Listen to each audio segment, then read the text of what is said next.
This is a conversation with Seema Nimmagadda, Head of M&A Integration for North America at Woven by Toyota. She started out as a software developer and then transitioned to product management, which led her to product and technology integration in M&A. In this interview, she shares her experience on how to master M&A integrations. We talked about the ideal integration process, M&A integration planning pre-LOI, setting up an early version of the IMO, detailing the M&A integration strategy, aligning deal goals with integration strategy. This interview is brought to you by FirmRoom. Searching for a data room that offers simplicity without compromise? Elevate your data room experience with FirmRoom, the world's most intuitive virtual data room. From scalable storage to unlimited users, industry-leading security features to flat-rate pricing, FirmRoom keeps it simple, no hidden fees, no surprises. Ready to revolutionize your deal management? Try it free for 14 days, no strings attached.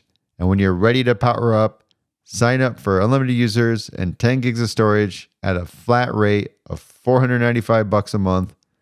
Boost your team with FirmRoom, a tool built by dealmakers for dealmakers. Check it out, firmroom.com. Again, that's firmroom.com.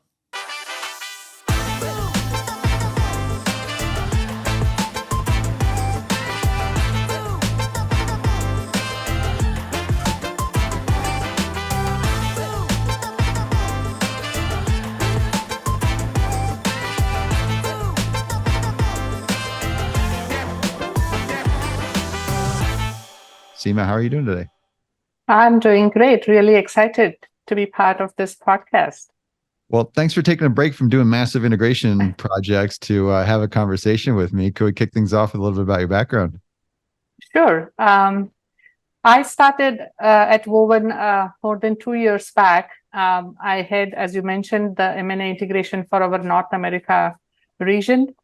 Prior to Woven, I worked at KPMG, GE Digital, Cisco. I've also worked at a few startups, and I think that is where I'm kind of at home at Woven, because essentially we are like a startup, acquiring and doing and building business. I started my career as a software developer and then transitioned to product management and services management. So when I started working on M&A integrations, I started with product and technology integration, services integration. And then I had opportunities to lead integrations for some of the business enablement functions or back office functions like HR and M&A, HR and legal and finance and IT. And so now with my overall experience, I really enjoy leading the IMO here at Woven. Could you tell us a little bit about Woven? Because a lot of people are familiar with Toyota, but a lot of people aren't familiar with what Toyota's up to with their Woven business unit. Sure. So we are a fully owned subsidiary of Toyota, and our focus is to create innovative mobility products, technology, and services. So one of the focus is, of course, building the autonomous driving for Toyota. And our presence in North America is solely through acquisitions. So we started with the acquisition of Level 5, which was a division of Lyft.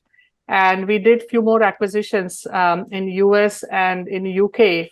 And the goal is to support Toyota to bring the mobility solutions to the world and to simplify. So the goal is mobility for all and safety for all. So that is the motto that we drive for Toyota. Not to mention you're building an autonomous city outside of Tokyo. Yes, Woven City is one of our initiatives where we plan to demonstrate our technologies. And then that city is built at the base of Fuji, which is like the North Star for all of us. It's going to be awesome to see that come together. Can you give us an overview of the typical integration process? So a lot of times you'll hear that integration, let's think about it once we close the deal, right? It is considered as an afterthought.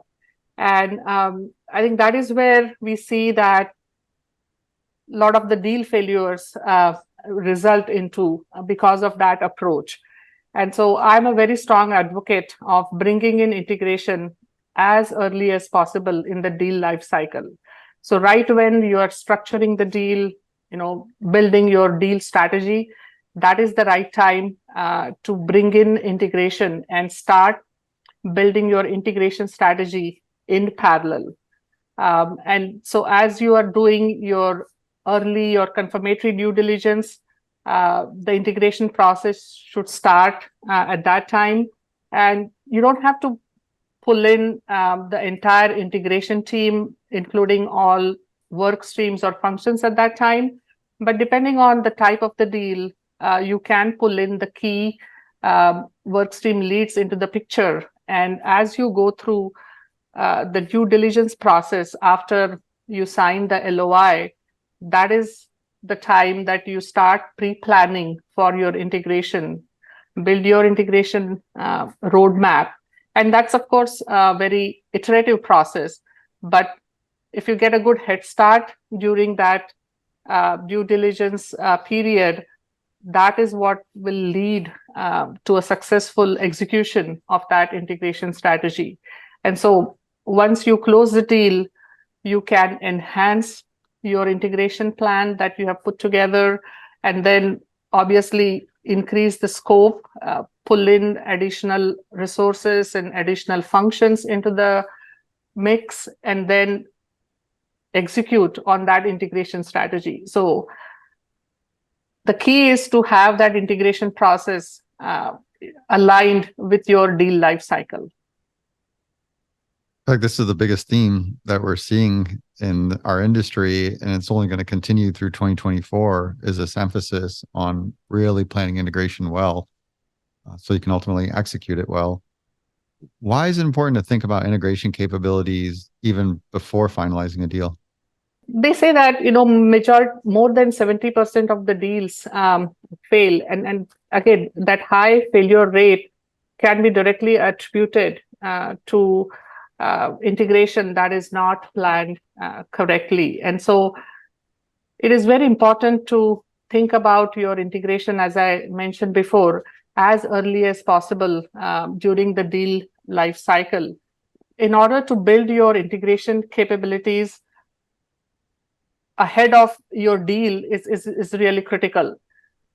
You may not have the luxury to have dedicated integration resources at your disposal, right? And so you have to leverage the leads from different functions. They will have their day jobs to do, and this is going to be an additional responsibility that they will have to take. And so if you have the time to do that planning beforehand, try to engage the right leads from each of the functions and kind of prep them for the integration. If you have playbooks that you have built based on your prior experience, you can leverage that so that you can build that muscle in the company and build that culture for M&A in the team, so that once you have the deal in front of you, you've done your background homework and you're ready to tackle that specific deal, because every deal is unique. And so however well you prepare, there are always going to be new situations, new problems that you have to solve. But at least if you have the base aligned, then you can take on those complexities of a specific deal based on your team that is already now familiar with the base integration process and the capabilities that are required to execute that kind of a deal. Now, Seema, I'm under the impression that pre-LOI, there's really not a lot you can do with integration planning. I feel like you're just so limited on information, and you're ultimately focused on building a business case that's going to get approved to do the deal. What are your thoughts on that? Am I off? Is there stuff you can actually do? Is there certain things that you actually really push for? So I totally agree that pre-LOI, you definitely have a lot of restrictions, but within the constraints, right, you can still bring in the right leads. Make sure you can leverage the NDA so that you can keep the confidentiality, and maintain the restrictions that you have.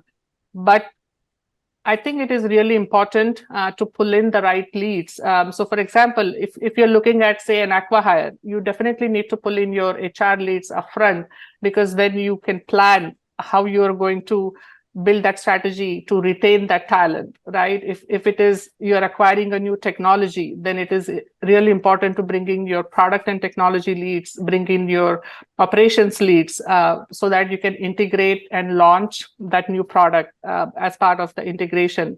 And so depending on the type of the deal, identify the critical work stream leads or critical functional leads that you need, and then once you sign the LOI, bring them into the discussions, right? Involve them into the due diligence and make sure you ask the right questions.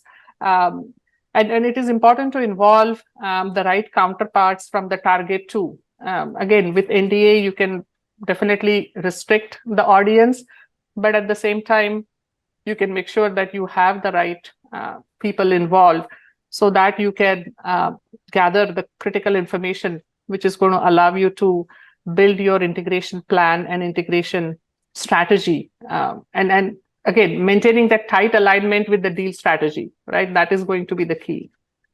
Okay, so it's not a whole comprehensive effort. I'm going to bring all the people in from integration pre-LOI, but if I identify key value driver, then I can get a sense of who's going to be critical to delivering on that value driver. And I ideally want to pull them in to start getting some validation or thinking as we put it together in LOI. Does that sound right? Absolutely. Yeah. Okay, awesome. And then it sounds like the bulk of this stuff happens from LOI to close. Yes, I think bulk of your planning is going to happen during that phase as you do the diligence. And obviously, you'll always have the caveat that you cannot pull in each and every individual into the mix yet because you haven't closed the deal. But to the extent you will have your first versions of the integration strategy, define integration plan developed, and even you will have your work stream or functional plans. The draft version should be ready by then. You should have at least a good idea about how your target operating model is going to look, right, post close. And so you will have a good head start on those key deliverables by close. And then definitely it will become an iterative process that once you do the detailed discovery after close, you will change certain things, your plans will evolve, and then your focus will change from day 1 to day 90, day 100, day 300. Again, depending on the type of the deal, right? Whatever horizon you are looking at for the integration completion, you can continue to enhance and reiterate your planning after close. How do businesses ensure they have the resources and capabilities in place to successfully integrate a company? A lot of you may or may not have that luxury to have, dedicated integration resources or capabilities in place. And so the best thing to do is when you have a downtime, say right now you don't have any active deals going on, or your deep deal pipeline is probably, you don't have a very active pipeline. That time should be leveraged to build the capabilities and then identify resources in each of the functions, like your HR, finance, legal, etc., and try to do some workshops, train the resources. If you have playbooks that you have built, try to leverage that to bring everyone up to speed. And then based on the lessons learned from the past acquisitions, you can identify specific areas that you need to focus, right? You may have expertise in certain areas already in place, but then I'm just making it up, your IT could be an area where you need to build more capabilities. And so you can identify those gaps or areas that you need to focus for your organization, and then start building that expertise. And I think that is how you can make sure that when the next deal comes through, you have the right resources and you have the right capabilities to tackle that deal. So you have to kind of have to do one deal to really learn some key lessons the hard way.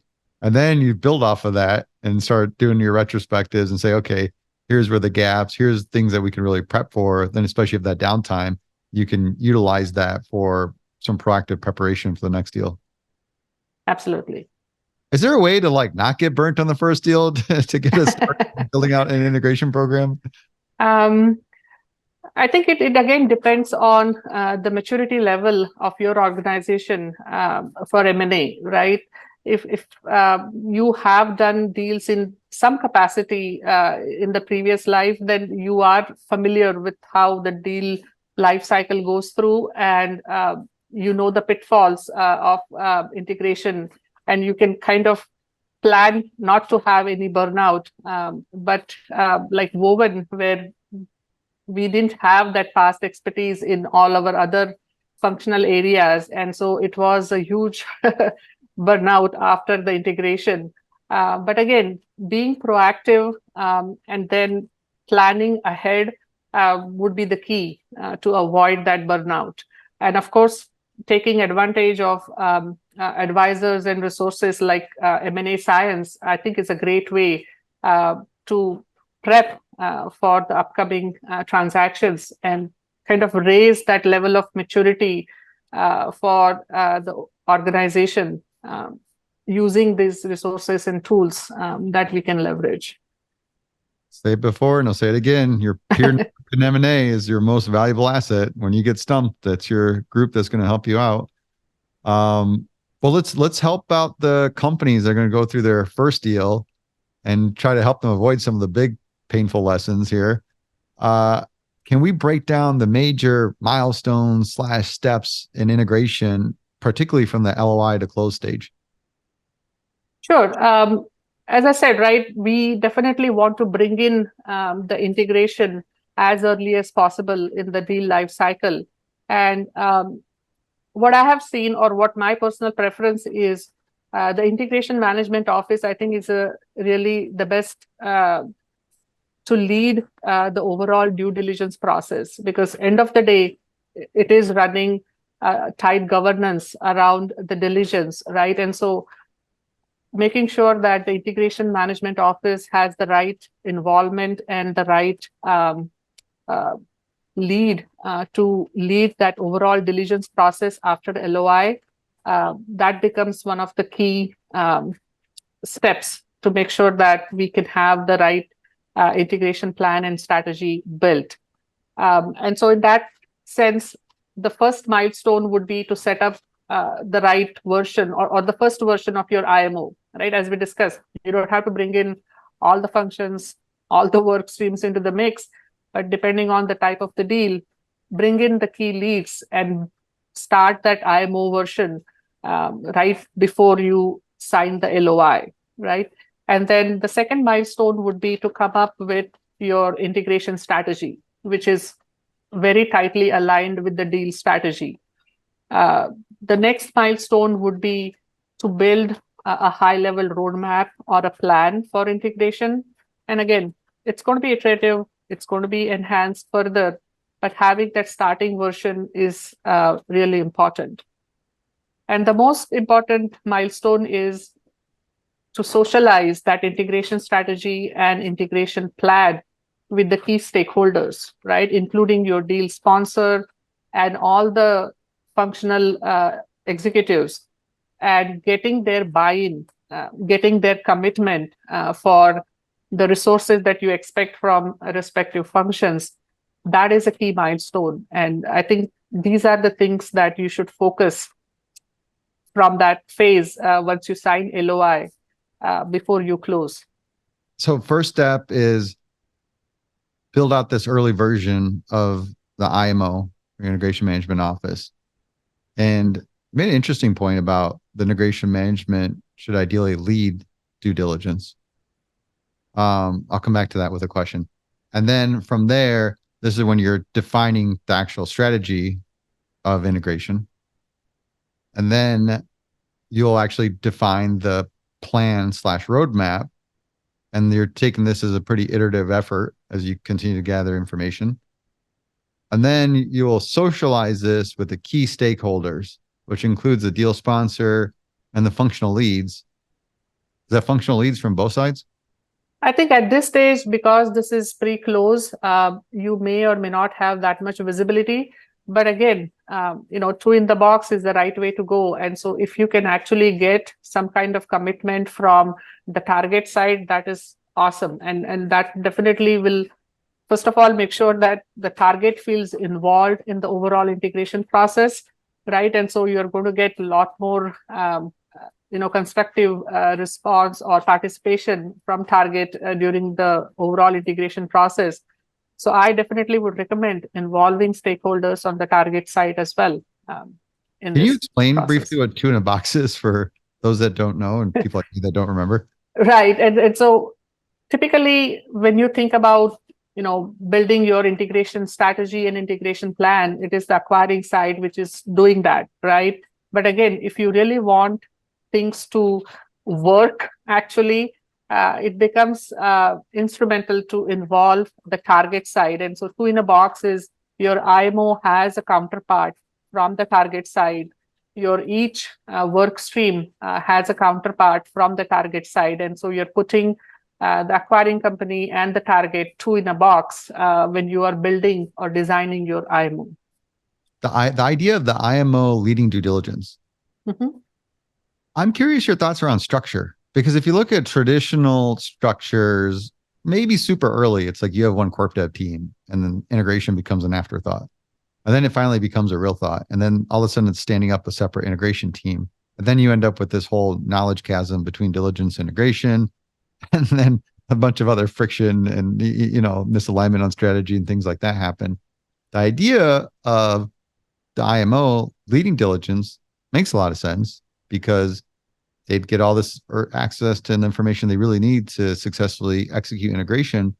But the structure behind that, is it still two teams and you're just allowing the IMO or enabling the IMO team to run diligence? Or are we thinking of a structure that's more of a combined, essentially the integration people are within corporate development? Like, how do you think about the structure of that overall? I think, as you said, there are different scenarios that we can talk about. At Woven, integration is part of the corp dev team, and at my previous in my previous life, there have been cases where integration is outside of the corp dev team as well.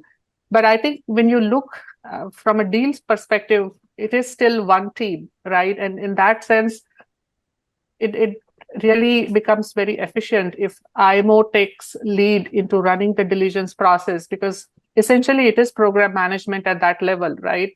Just running the governance for the overall diligence process. And even if your IMO sits outside of the corp dev, you work very closely with the corp dev team, right? With the deal leads who are involved as part of the diligence. And so IMO can still provide that governing or program management function for the overall due diligence cycle, right? And involve the stakeholders, right? In this case, corp dev is the big stakeholder. And then again, based on the deal, you would pull in respective functional leads. So even if your IMO is structured outside of corp dev, I don't see a problem IMO running the overall diligence process. Have you heard about any examples or issues where that has been a problem? Have I? I mean, when you work with different organizations or with your different clients, have you come across situations where that hasn't worked? I feel like it's so much around the culture of the company itself. Because if there is all of a sudden it's like, this is mine and it's very like distinct separation, I think that's where a lot of the friction and problems come. Because you could have it separate, and if there's a culture of a real partnership there, then you don't have that point of friction.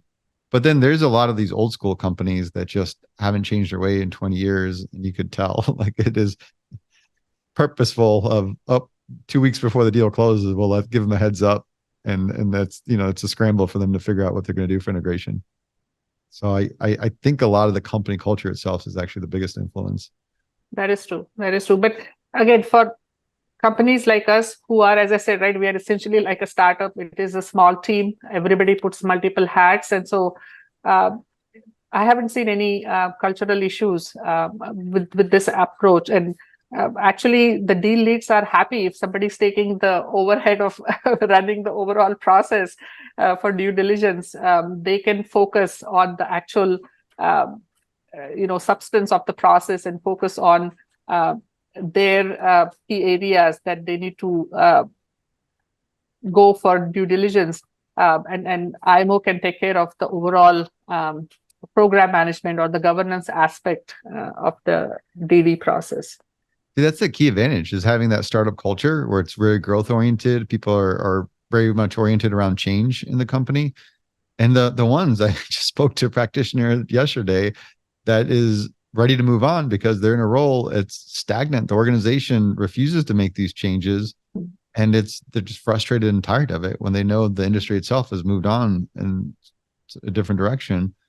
So I'm wondering if you've ever seen that, where the large corporate M&A team that has been around, has a very mature function, what does it take for them to actually adopt change? Yeah, in my previous life, where I have worked in big companies, you do see, because it's a very well-oiled machine and the process is really well set. And so then you happen to stay in your, not silo, but in your swim lane, right? When it comes to the overall M&A integration process. And the problems of that is then you don't have the visibility over the other areas, and then you lose out on anticipating some of the problems that you might face because you just didn't have any exposure regarding those areas. And so I think one way to overcome is if you have dedicated teams and you can afford, or if you have enough resources, right, to run separate parts of the overall integration process, making sure that you have transparency between all the teams becomes key, right? The way you manage the information, making sure that your document repository is open to everyone. And so people can actually check the required details, go through the diligence findings for other functions, even though it may or may not directly impact you. That would become the key, and that would be a way to overcome having, IMO kind of taking over the diligence process management piece. You can still have the respective parts of your deal team run that process, but at the same time, opening up the information for everyone and then making sure the access is there. I like your optimism about driving change in these large organizations. I'm going to definitely drop your name when I hear somebody struggling with it. So going to this, I want to run through those key areas that we talked to. And we talked about the reason for IMO leading diligence. Makes sense. When you say setting up an early version of the IMO, tell me more. Like, what exactly do you mean by that? In the beginning, again, before you have done the due diligence, you don't have your integration strategy in place, right? And so you're not sure what is the scope for each and every function or work stream. And so setting up the IMO, which encompasses the entire integration, is going to be difficult. And so it is important to identify the key work streams or key functions for the deal, and then picking up a lead for that and setting up that starting version of IMO becomes key. And so in the beginning, it could just be the IMO lead with the HR workstream lead, with finance, and then, depending on the complexity, pull in people from the product and technology, pull in people from your IT, sales, GTM, etc. And so it's just a mini version or a mini IMO, I would call it, based on the deal specifics. Okay, so we're really identifying people. So if I'm going to buy this company out, it's a competitive product, for example, and a lot of it's around integrating their capabilities into our product, and then there's going to be a lot of lift around migrating customers, then at that point, I'm going to start identifying HR because we're going to have a lot of people moving around. I'm going to identify the tech leads because we're going to be integrating technology. And then I'm going to integrate the sales team, right? We're going to integrate Salesforce. So I'm going to bring my sales lead involved. That's how I start shaping it out in terms of setting up the early version of the IMO. Exactly. And then, okay, so we start there. Once we have that established, I want those people involved to start defining the integration strategy. Who's involved with that? So yes, you definitely would take their inputs to build your integration strategy. And for their specific functions or specific work streams, you want to build the plan for that, right? And that is where you will start discovering what are the dependencies. For my sales team to build their plan, they need some inputs from the product team. And then the product team will say that for this, I need some inputs from my infrastructure or IT team, right? What infrastructure I need to support the capabilities of the combined product. And so you start building your functional plans along with the overall integration plan with the inputs from these leads. And that is how slowly you will expand the scope and bring in other leads into the overall process. Because I want to separate like defining the strategy versus defining the actual plan. And what I'm trying to get an understanding is when we define the strategy, if you can help me understand the granularity that we want to get to in detail around defining the strategy, because I can put it in one sentence and say, we are going to integrate this company and put their key features in our product. Great. That's our strategy. Give me your take. Like how much level of granularity in the details do we want to define the strategy? The level of details that you need to include when you build your integration strategy should be enough for you to actually build or take that next step to build the plan, which you can actually execute, right? Just having one high level sentence is not enough. Again, let's say one of the deal driver is to combine the product from the target, right? And build it as part of your product portfolio and take it to the market, right? Then your integration strategy is going to be, build the combined product, make sure that you are ready to take it to the market, set some timeline. You want to do it in, 6 months, 1 year, whatever is the timeline. And when you are able to offer that combined product to the market, that means you have to make sure that you have it has to be aligned with your product development process, right? You have to have the right pricing in place. You have to have the right marketing in place. And so building it to that level of details should be covered as part of your integration strategy. And then you do that next double click to build the actual plans for individual functions or work streams in order to achieve that strategy. Yeah, it's almost like you're getting to a level of detail so that the strategy makes sense to every functional lead. Exactly. And then that's why it is really important to socialize that strategy and get the buy-ins, because when you say that, oh, my strategy is to have that combined product out in the market in 6 months, and you will definitely have some of the functional leads raising their hands that it is impossible because we don't have this capability or whatever may be the reason, right? And so that early socialization becomes key again to vet your strategy with the actual with the deals, and to make sure that it is a strategy that you can actually execute on with the right drivers. What does it ultimately end up being as a final product? Is it like a PowerPoint slide, 5-page document? Like, what does it ultimately end up as a? That again depends on your company, right? I don't think format becomes that important. It could be a PowerPoint slide. It could be a document. Format totally depends on what your company is used to. But having that clarity where you're able to show based on this strategy, your functional leads are actually able to take and build their own roadmaps and plans. Uh, that is what is important. How you want to build it is totally up to you. But I mean, we are a Google shop, and so we use Google Slides for everything. And so our strategies are laid out in that format. But again, you could use uh, documents, you could use smart sheets, whatever format that works for the team. Cool. I like it. So pretty versatile. Depends on the company way of working. No tight definition there.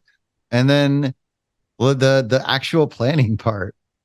Liz, I'm curious because you mentioned the functional leads are there and you have a strategy. It sounds like the different functions start taking off and take their own accountability for what they need to do. Like, how do you do that? How do you allow the team members some autonomy to help build a plan, but versus give that cohesion so it all makes sense coming together? So for when you ask your individual workstream leads or functional leads to start building their plans, I think one of the important functions of or responsibility of IMO is to make sure that you don't lose the overview, right? And so you have to bring in all the leads together in a regular manner to go over the plans, to talk about the dependencies, right? To talk about how IT's plan is going to change based on this specific requirement from the product work stream. And so that cross communication is extremely important. And again, the IMO lead is the best to bring all the work streams together and to make sure that the plan is built. And the other thing I would say from my past experience is you can actually use your integration plan as a use case, right, for your company to launch a new capability. I mean, I'll give an example. This is a deal from a few years back, but we had acquired a company and the product was a subscription product. And at that time, internally, we didn't have capabilities to offer subscriptions. Our subscription billing platform was getting built, but it was not ready. And so what I did at that time was use this acquisition as a use case for that subscription billing platform. And the way we put together the integration plan was, using some manual workarounds to make sure that the new product is integrated with the existing portfolio and we are able to offer that subscription. But at the same time, I use this use case to provide requirements for the subscription billing platform. And eventually, one of the deal drivers for that transaction was to get the combined product out within, I think, 9 months to a year. And we did that. But that not only helped us to achieve that deal value driver, but it also helped us to build our subscription billing platform. And so it is really important to leverage your integration challenge or problem, right, that you want to solve as a part of your overall company's development or targets for building new capabilities. And so it does become a very interesting scenario where you can use your integration as a use case. And I definitely enjoyed that process quite a lot. That's a great example. It's like you got to have a holistic view of your overall company roadmap and what goes beyond just that specific deal you're working on. Yeah. And then the iterative part, right? Because how do you sort of maintain that momentum, right? Because you're dealing with functional leads, they got a day job, got a lot of things going on. And, like pretty traditional thing is find some template or something and just here's a plan. And then you kind of go through as an exercise and then you just find a day one to go execute it.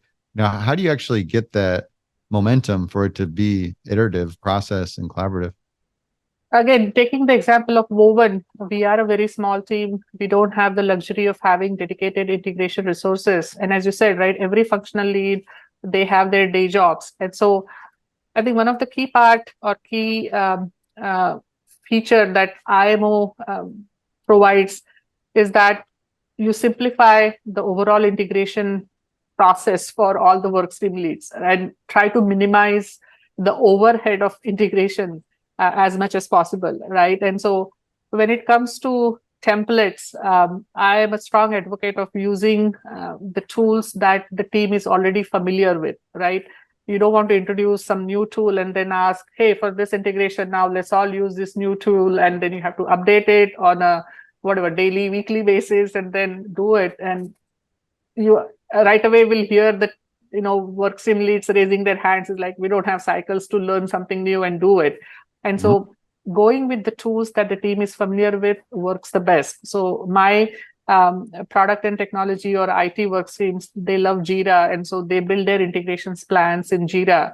But if I ask my HR and finance team, it's like, oh, we're not comfortable with Jira, right? So we'll go with maybe Google Sheets or we'll go with Smartsheet. So I think being flexible to whatever tool or whatever format works for the team, that's the key. So you minimize the overhead on all the functional leads.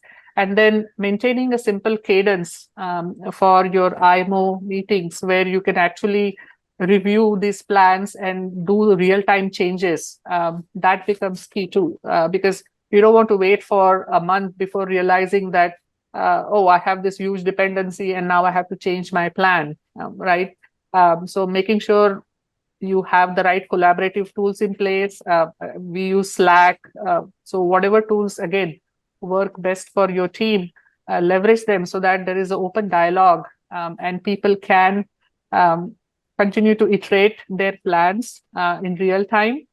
And having that transparency, so having shared drives or shared folders where people can see other work streams, their plans, that helps a lot too, to maintain that iterative nature for the plan development. Yeah, I totally agree with you. These are some things you brought up that took me, like I learned the hard way. You can't just say, hey, learn this new product, this and that, because I think that's where you end up with the friction. And then it becomes more of the, sort of a singular exercise as opposed to ongoing iterative collaboration. And so removing that by utilizing the tools, allowing those departments to use the tools they're already comfortable with, allows them to be able to do that. Can you tell me how much you love managing cross-functional dependencies? For integration, that is in nutshell, right?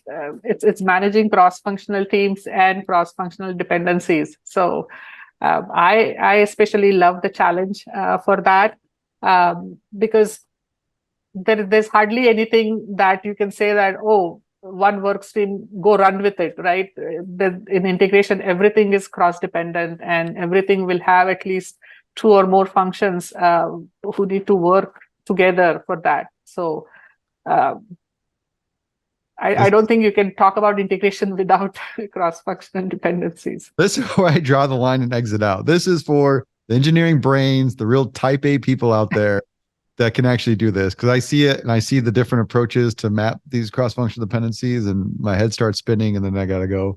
Well, I'm curious, going back to here's you got different functions or using the tools they're most comfortable with. And if you have this, and I've seen this a lot in large companies where different functions are using different sets of tool, how do you map out those cross-functional dependencies if they're using different tech stacks? So if your functions are using different tools to map their plans, I think from IMO having a template where you can report or capture these cross-functional dependencies work. So for example, as I said, right, my engineering or IT work streams use Jira, some use Google Plans, Google Sheets for their plans, etc. But for my status reporting, I use simple Google Slides. And that is where for every status, cross-functional dependencies is one of the key sections on that slide where people call out. And so that way you can make sure it is visible to everyone. But you're right. You do have that additional responsibility to go back to your individual project plans and then add or find a way to track those dependencies and hold each other accountable. So it does become little additional work, but you can use one format to provide visibility to those cross-functional dependencies, and then whatever tool you use, you have to make sure that you can track and monitor those dependencies in those specific plans or those specific tools. I think that's a whole little seminar of its own that you could teach. So we get this plan. It's getting the right direction. People are pretty confident. Are there little checkpoints with that plan to kind of know, just, hey, we're at the right, or almost like a validation that the plan is comprehensive enough that we have confidence we're on the right page to go execute it on day one? Yes. And again, not just day one, but depending on your deal strategy and your integration strategy, it could be day 90, day 100, or day 300, right? Whatever is the timeline you're looking for. And so you build your individual milestones, and obviously you have some kind of cadence for your IMO meetings, right? Initially, it could be weekly, bi-weekly, and then you can maybe change to monthly, depending on where you are on the timeline. But having those checkpoints is really important to make sure if you're on track, if you need to do any adjustments, if you need to check. And a lot of times as you progress, certain work streams will drop off the integration process, right? They would complete their integration milestones, and you could be limited only with the long poles. Typically would be your product and technology, your IT, etc.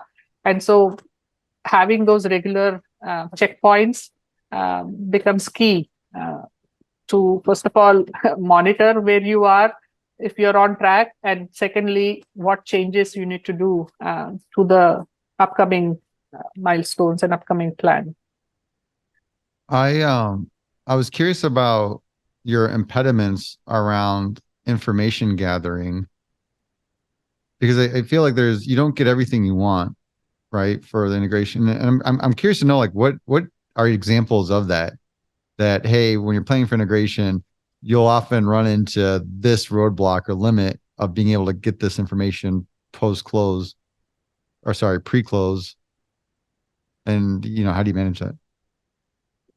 So in the pre-close world, you're right. Because of certain restrictions, you will not have access to certain information. But then you definitely can set up, areas where you can have specific audience with the right clearance access to those to that information, and setting up those rooms becomes really important. So that way you can manage sensitive information in the right way. And again, depending on the criticality, right? If that information can be accessed post-close, then you can make sure to follow up and then do those double clicks after close as well, right? But maintaining clean rooms before close and making sure that right people have access to the right information can be definitely the way to approach. That's a whole nother topic to get into around setting up and operating clean rooms. And otherwise, it seems like you're mapping out your gaps and sort of working around there, anticipating getting the information. I'll throw in Lisa's question here because I think it's pretty relevant. How do you handle manage vendor dependencies and transparency across teams and their work streams? So vendor management, again, could be a work stream of its own, right? Depending on your deal. When you are doing, these are the things, right? During your diligence, you will come up, or you can have the initial understanding of what is the scope, what are the vendors used on both the sides, right? Where is the overlap?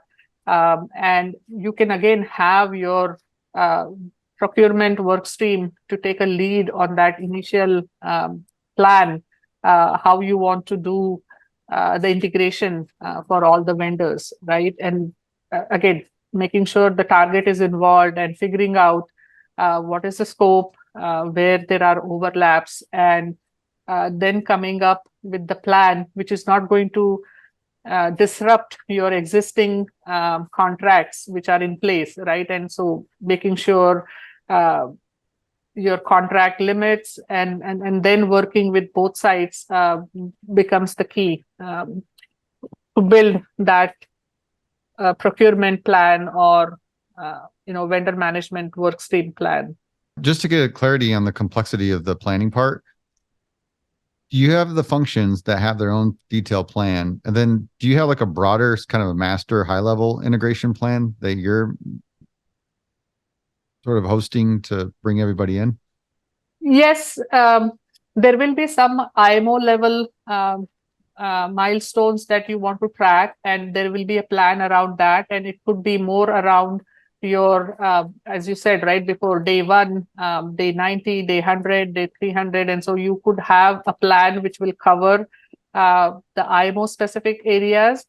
And then you obviously have a separate functional plans for each. So a lot of times, since we use Google Sheets, typically it will be one sheet with different tabs, and IMO would be one tab for the plan where you have high level plans. And so you do want to minimize any duplicate items, right? And that is, again, as part of the IMO governance, you want to make sure that you don't have duplicate items in multiple work streams plans, right? Even if there are cross dependencies, you have to find out one work stream which is going to be accountable for that specific item, right? And others will be responsible, but then accountability should be with one work stream. And so that is one of the key things that I focus on, is to have that right RACI identified, right? You can have multiple functions or work streams responsible, but end of the day, it's only one work stream or one function which is accountable. That's the single throat to choke when things go wrong, right? And so making sure that there is no duplication or redundancy across individual plans is definitely key. You remember the RACI, the whole acronym was a responsibility? Yes, responsibility, accountability, consulted, and informed, right? So you'll have people responsible, accountable, consulted, and informed. If you don't know, Google it. It's a good tool to have in your pocket. Yeah. And then from there, we're going to socialize this with the key stakeholders to get buy-in. That was the fourth pillar that we talked about. And it sounds like you're basically going over this master IMO level plan with everyone, or do you have people opening up their function, executable detailed plan?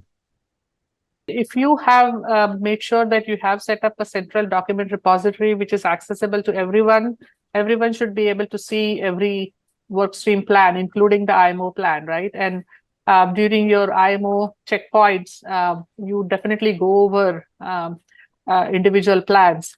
So yeah, you do run your IMO plan with all the work streams and then focus on individual plans as and when required, right? Depending on what phase you are at and what are the upcoming milestones. For example, say you have a weekly cadence, you will look into things that are upcoming in next week or two, right? And then you'll pull out respective areas from individual plans that you need to focus and discuss during that checkpoint. Awesome. There it is. That's Seema's framework for integration planning. Set up the early version of the IMO, define the integration strategy, define the integration roadmap / plan iteratively, and then socialize it with key stakeholders and get your buy-in. I got to ask, what are the potential pitfalls of leaving integration as an afterthought? So one of the things, as I said, right, your deal success really depends on that. And so if you want to really make sure that you realize your deal value drivers, you meet your goals and objectives of the transaction, you definitely need to have the right integration strategy and plan in place. Without it, it's definitely going to be a failure. The other area is your teams are definitely going to burn out because you won't have the right resource planning in place, and you will be overwhelmed by the upcoming milestones. And then you have to be answerable to your deal sponsor, to the board, right, to the steer co, and it is going to put you in a very tough situation if you don't have the right strategy and planning in place.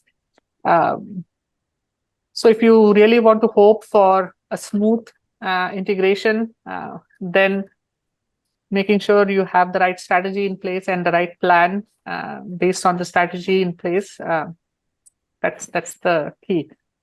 Can you tell me about the relationship between the deal goals and the integration strategy? So your integration strategy should be built around your deal goals, right? In order to meet your deal objectives and goals, you have to have your integration strategy, which is tightly aligned to that.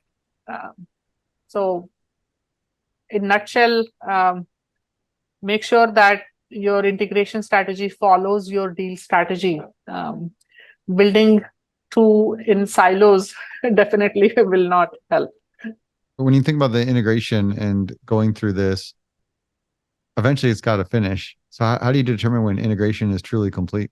That's a really good question. I have seen a lot of times, integration just keep on going forever, right? People have backlogs years down the line after the acquisitions complete. It is very important to make sure that we identify the integration exit criteria upfront. And so I encourage all my work streams right in the beginning when we kick off integration and think about the charter, right, for each function or work stream. I encourage the leads to think about what is the exit criteria for their own function or their own work stream. And again, make sure that you socialize that exit criteria, get the buy-ins, and kind of approval from the steerco and from the leadership team. But what it helps is once you have that exit criteria in front, for a specific function or work stream, when I can exit integration and transition to business as usual mode, right? There will be some long pole items that you do want to do it, but you can work on it or execute as part of business as usual. But you can come out of the integration mode and you're ready to continue running the business as usual. So identifying that exit criteria or exit strategy, and it will be a different timeline for each work stream, right? And for overall IMO, it could be a different timeline as well. But identifying it upfront so that you can release the resources back to the functions or work streams in time becomes easy, and it becomes easy to monitor and kind of track the progress very well as well. So it's very milestone based. I'm thinking in my head, there's time. I'm used to private equity firms. It's always the 90-day plan. And that's what I feel like. It's just, hey, do whatever you can in 90 days and then it's onto the business. But your definition is very much, it sounds like it's around specific milestones. Exactly. All right. Let's summarize this. So what are the best practices for businesses to ensure smooth integrations after close? Just going back to where we started, right? Bring in integration as early as possible in the mix, right from your deal strategy or deal structuring phase. Involve integration in the diligence process after your LOI is signed. Start your integration planning in that pre-close phase itself. Make it a repetitive process. Make sure you involve the right functional leads or work stream leads to build your integration plan, and then continue to refine and execute on that plan post-close. That's kind of in a nutshell, I would say, around best practices. Get an early start. Seema, what's the craziest thing you've seen in M&A? So we all say that when we are doing integrations, we are building the plane as we fly. And for us at Woven, that was literally true. As I said, we had absolutely no presence in North America when we did our first acquisitions. So it was really crazy. We had to rely on advisors completely, but not having that maturity for M&A at all, not having any capabilities for M&A at all, to building those through the initial deals. I think that was the craziest thing that I've ever seen so far. What was like the craziest part of that? Because it's you got to start somewhere, and sounds like you got a pretty crazy start from that start. I think the craziest part for that process is um, to demonstrate the value of integration to our stakeholder. I mean, in our case, it's Toyota, right? And to demonstrate the true value of the integration was the craziest part. And especially on the other side, um, I mean, obviously Toyota does acquisitions, but in the software world, which is a new world for that. So that was one of the craziest part, and very rewarding as well, right? At the end of it, extremely painful and challenging, but at the same time, very rewarding too. That's awesome. That's a great story. I really appreciate you taking the time, Seema. I learned a lot through this conversation. You've helped me become a better M&A scientist today. Thank you so much. Thank you for the opportunity to be part of this, and really enjoyed this discussion. Hey, those of you that stuck through, you're the best. Thank you. Until next time, here's to the deal.